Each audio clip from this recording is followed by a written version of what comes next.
Hello, everyone, and welcome back to the 2018 Hack Summit. We learned a lot from those great investors in the last session. I want to thank those investors for taking the time to present to us and to share best practices for how they look at and think about investing in early stage blockchain token presales. And I'd like to give a shout out to Benny Jiang from CryptoKitties.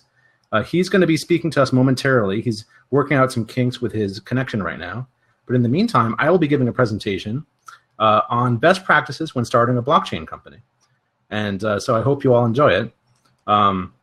Just to confirm, audience, give me a thumbs up in the chat if you can hear me here. Hopefully everyone can hear me and that everyone's in this session.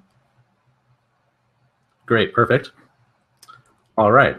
So so basically, when you're starting, a lot of folks in the audience may be engineers that are considering maybe one day starting their own token project, and it may be daunting to create your own project into a company someday. I know that when I started my first company, it was challenging for me. I didn't know what I was doing, and I made a lot of mistakes. And so hopefully I can save you some of those mistakes that I made. That way it can accelerate your progress when you start your company. And so so let's see here. So so I'm going to pull up my presentation here on this topic. And a lot of these best practices are universally useful, not just for starting a blockchain company, but for starting any kind of company at all. So hopefully you'll find this useful. And I learned some of these best practices over starting 3 companies over my life. So I'm 41 years old. And my first company I created pretty much right out of college. I built a software developer training consulting company. And that company was subsequently acquired, and I didn't know what I was doing. I didn't know how to manage anyone or lead anyone. And so I made every mistake you could imagine. So hopefully this can be helpful for you. So I'm going to go ahead and share my screen.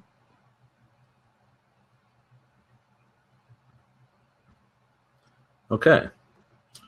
So audience, give me a thumbs up if you can hear this and if you can see the presentation. So there's my email address. If you guys have questions about any of these best practices, just go ahead and send an email to me afterwards. I'm going to present it not in full screen mode because I've noticed that there's some issues with the video when I'm doing that. So I'm just going to leave it in windowed mode like this. So one thing you'll notice that interesting about this presentation is that every slide in this presentation is going to be very visual in nature. And the reason why it's visual is because it's a mnemonic device to help you remember things.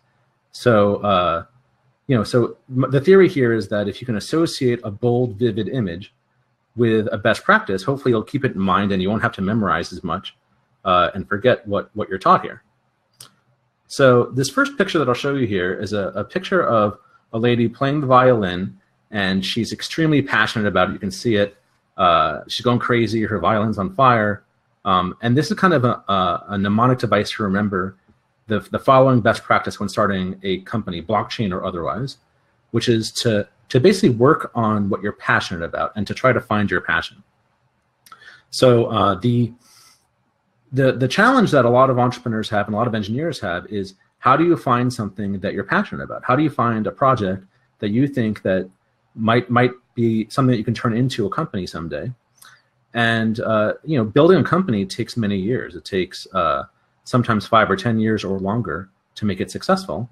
And even with a blockchain type of project, you still should be thinking along those time horizons. It's not like a get-rich-quick scheme or anything like that. The best things in life take work and take energy. And so finding the best project you could work on that you could be passionate about for a long period of time is absolutely critical. And so a lot of my friends ask me, well, how do I find that idea that I'm passionate about? And the answer that I give them these days actually came to me when I read a very interesting blog post recently, which is that you can actually choose your passion rather than finding your passion. So what does that mean, to choose your passion? It basically means that if you can discover something that you're just a little bit passionate about, even if you're not incredibly passionate about it yet, but if you have an inkling for why you might like it and why you might be interested in it, then by working on that project and by investing engineering time into that project, it'll actually help you to become more passionate about it over time. Because by working on something and by mastering it, it actually releases endorphins in your mind, and it causes you to be more confident in your skills. And that's what actually causes you to become more passionate about the project. So you can actually manufacture passion in some ways. So I wouldn't spend too much time worrying about, is this something that I'm incredibly passionate about or just a little bit passionate about? It's okay. As long as you're just somewhat passionate about it, the passion should grow over time as you spend more time on it. So like a good example of this would be a new programming language, right? You're not going to be a master of a new programming language right away. Let's say you decide you want to learn how to program on Ethereum. Initially Solidity might be a daunting technology for you to learn, and it might not be familiar to you. But as you start to learn and use it, you'll become better, and those endorphins will be released. So when building a company on the blockchain, that's even more important. Then the next thing to think about is, how do you form a team that will actually work on a project like this? And my general advice to engineers is to actually not worry too much about starting a team too quickly. Because if you notice, some of the best companies in the world, the way they get started is actually they create some value before they put a team together. So your gut instinct might be, I have an idea for a new blockchain. Let me raise a bunch of money. Let me put a team together. Well, I would actually argue that you might want to think about doing the opposite of that, which is to, instead of raising a lot of money and putting a team together quickly, that can result in political challenges down the road. Because what if the idea that you're working on needs to change? And what if it's not, what if you're not actually at product market fit? Meaning, what if you're not solving a problem worth solving? You think it might be a good problem to solve, but in reality, it actually is more challenging than you thought. So sometimes over-raising capital can be challenging for that. And putting together a team prematurely can also be challenging, because what are the chances that you'll find team members that A, are available to work on your project, B, have complementary skill sets to you and can work on exactly what you're not good at, C, have passion about what you're working on, can go without a salary for a long time. Like, these are a lot of ifs, a lot of things that you need all at once in order to make this work. And so basically with a company, what I would recommend starting off with is to create some value before you actually build a team and raise some money. So what that means basically is to prove or disprove your hypothesis by actually working with customers and talking to them and validating some of your assumptions. And this is basically what the lean startup movement is all about. Lean Startup 101 is the idea of proving out a hypothesis before you actually invest too much in going down that road. So this might seem counterintuitive to us, because as engineers, we actually have the instinct and the intuition to build a product and to actually write code as the very first step. And what I would actually argue to you is that writing code may be premature when you're not quite sure whether customers would really value your solution, whether you're solving a problem, whether people would actually use it, et cetera, et cetera. Your intuition and your assumptions might be that people would use it, but oftentimes that intuition assumption comes from us trying to solve our own problems and not necessarily having empathy for others and trying to solve their problems. So just because you're solving a problem for yourself doesn't necessarily mean you're solving a problem for others. And so what I would recommend is to, quote unquote, stay single, meaning don't put together a big team, don't raise a lot of money. Try to figure out if you're actually solving a real problem that people need solved in the world. Validate those hypotheses by talking to potential customers, interviewing them, and essentially doing what's called customer development, meaning chatting with actual folks outside of your building, and proving or disproving that this is actually needed in the world.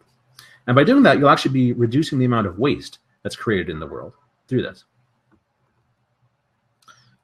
So the next slide here is an old man getting out of bed. He has a deep back pain. His back hurts. He's having challenges with his back. And this is basically to remind ourselves to always solve a deep and expensive pain, a deep problem in the world. Because as you're creating solutions for customers, if you solve a problem that's trivial and is not really an expensive problem, it's not really giving people a lot of concern, then in general, it'll have a lower chance of success, because the value of the solution that you create is directly proportional to the quantity of pain that you're solving. So for example, you look at like Brian Fox and the Orchid protocol, who presented earlier today. He's solving a very deep pain. There's folks around the world who are being censored, who have government surveillance, and it's an extremely valuable problem that he's solving. So think about, is this a vitamin or is this a painkiller? If it's a vitamin, meaning if it's a small improvement to the world that we live in, then it might not be a project worth embarking on as much as what's called a painkiller, where you're solving a very deep problem. So hopefully this picture will remind you of that. Now, the next picture you'll see here is a picture of a Ford Focus. So I'm not the biggest fan of these cars, but I put the Ford Focus car up here because when I Googled the term Focus, this was the first image that I could find.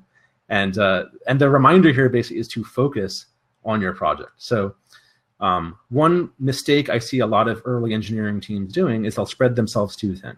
They'll work on too many things at once. They'll try to juggle a job with building 2 or 3 different side projects, and none of them ever go anywhere because you're kind of torn in all these different directions.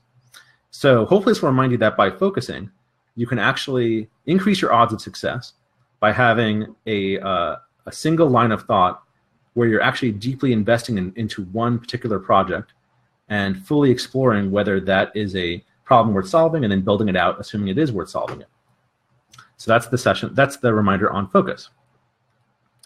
Now the next picture here is a picture of a boxer with a coach. And this is to remind us all to have a coach in life. So a coach is someone who is a mentor to you, who can challenge you and to help you see what you don't know that you don't know. So this is kind of a weird concept. Let me explain this from the beginning. So if you look at all the knowledge in the world, you can essentially create a pie chart of that knowledge. And imagine if a tiny slice of that knowledge is the stuff that you actually know. So this is the stuff that you know about the world, which is, I know that I'm broadcasting on Hack Summit right now.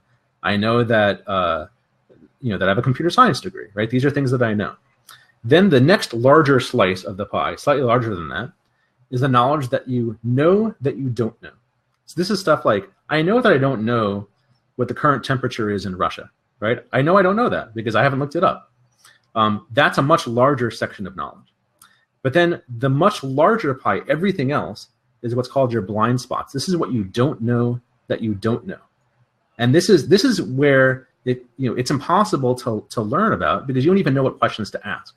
And this is where a coach can kind of help you. And so if you're starting a blockchain project or any kind of project for that matter, even if it's not a company, even if it's a project within your company, a new initiative, anything like that, having an external mentor, someone that you can rely on, who can challenge you and can ask you to look at things that you might not know about, to even ask about, the stuff you don't know that you don't know, that is extremely valuable. And it actually causes us to think about how do we let go of our own ego? Because sometimes our own ego gets in the way of these challenges, because no one wants to be challenged on their assumptions, right? Everyone wants to be right. Everyone wants to be the person who came up with the idea that everyone loves, and people tend to fall in love with their own ideas.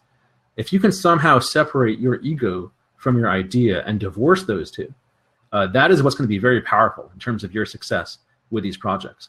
And so by having third parties around you that you look up to and that you respect, people who you'd love to work with, but maybe they're not going to join you right now because they're too busy, having them be your coaches and your mentors in your projects can be very valuable. Once you get your project off the ground and you've started to build your technology and you've got your white paper done and all that stuff, the next best practice is to build a community. And that's what this mailbox kind of stands for here, is that it's a mailbox that resembles having a mailing list of folks in your community that you can email and give updates about your project. And the purpose of this is to basically engage with the community early and often, because oftentimes it's not the best technologies that win. It's actually the technologies that have the best marketing and the biggest ecosystem around that technology. And so as engineers, we can learn from this and kind of go out of our way to kind of push our extroverted boundaries and engage with the outside to cause the world to coalesce around our solution. So like a really good example of this is there's a speaker presenting later this week who is the co-founder of the Foam protocol, which is a proof of location protocol. And I think every day or two, I'm getting community updates from these guys about what's going on with Foam and what's exciting about the community embracing Foam. And it makes me excited to see that. And it's effective. And they're actually causing their own success in many ways by doing this. So creating a community is very important. The next best practice is to essentially research the past. So this is a quote from Theodore Roosevelt, which says, the more that you know about the past, the better prepared you are for the future. So there's a number of blockchain projects I've seen recently which are trying to recreate previous attempts that have occurred in the past, where there's been teams that have built products or technologies that have tried to solve problems and they've actually failed. And folks are thinking, well, the blockchain is here, let's try to create it on the blockchain. Well, what I would encourage you to do as a team is to look into the past and see, why did those projects fail in the past? What went wrong with them? And do you even know who attempted this in the past and why it failed? By getting curious about that, it can save you an incredible amount of work from having to recreate those mistakes from the past. And the next level that you can do beyond this is to actually call up or email those teams and interview them and ask them, hey, why did your project fail? And what can I learn from that? And can you help me? Maybe can you be my advisor for my project? Because maybe I could learn from your past mistakes. So researching the past is something that I think is incredibly important. Next picture here is a picture of an airplane landing on a runway. And this is to remind us that if we're going to start a project and be serious about it, we have to have enough runway. Runway here is the idea of having enough time and money to get to the next milestone for your project. So essentially the best practice here is to not quit your job and focus on a blockchain project until you're kind of at the point where you know, hey, if I did that someday, then I would actually have enough time and money and resources, and I feel confident about that, where I can get to the next milestone and do that safely and comfortably with a cushion and a buffer to get there. Because there's always things that go wrong with software projects. We all know this. Projects are late, software is delayed. This is no different than blockchain than any other software project in the past. And so I would over budget for this in case you're thinking about seriously embarking on this. And then we'll just go through one more best practice, because I think that we have our speaker that's finally ready, Benny from CryptoKitties. So the last slide that I'll present here is a picture of Yoda. And in this Yoda, there's a famous quote from Yoda: do or do not, there is no try. And the basic idea here is, if you're going to embark on a project like this, you should really commit to it and invest your energy into it, and don't just half-ass it. Because one of the biggest reasons why I see projects failing is just a lack of commitment from the founding team. If you'll notice, there's a fellow named Paul Graham who created a startup accelerator called Y Combinator. It's a famous accelerator. And several blockchain projects as well as normal projects have come out of it. And Paul is famous for saying that if you can just be a cockroach, if you can just live long enough and stay alive, then eventually you'll succeed. You just need enough time to get there. And so by being committed to your project and by seeing it through, that can help you. And so hopefully this was helpful for you. I hope you enjoyed this little intermission here. We're now ready to go to Benny Jiang from CryptoKitties to learn more from him. And so I'll see you in just a second here. Thanks again.